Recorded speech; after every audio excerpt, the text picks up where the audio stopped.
یہ بھی معصوم علیہ السلام کے ارشاد سے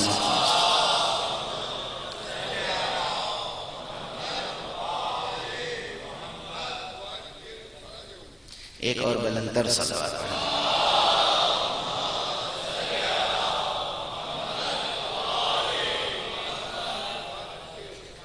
معصوم علیہ السلام فرماتے ہیں کہ علم حاصل کرو۔ علم کی خصوصیت یہ ہے، علم حاصل کرو، اگر وہ علم ہے، سچا علم ہے، حقیقی علم ہے، تو تم دنیا کے لیے بھی حاصل کرو گے تو وہ حق تک پہنچا دے گا۔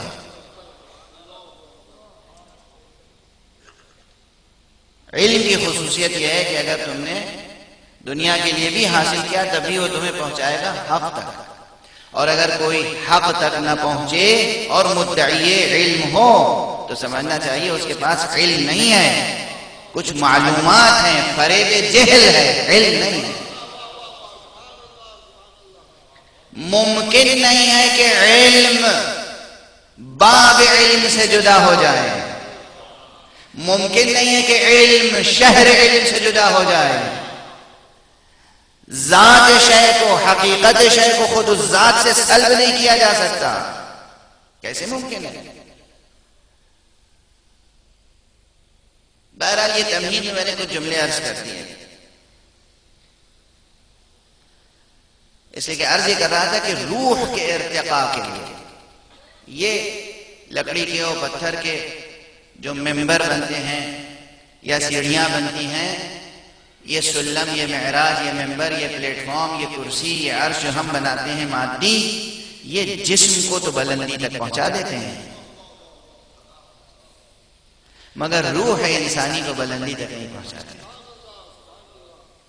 اگر روح انسانی کو بلندی تک پہنچانا ہے تو اس کے لیے جیسی چیز ہوتی ہے ویسے ہی ظرف ہوتا ہے، جیسا راکب ہو ویسا مرکب ہو۔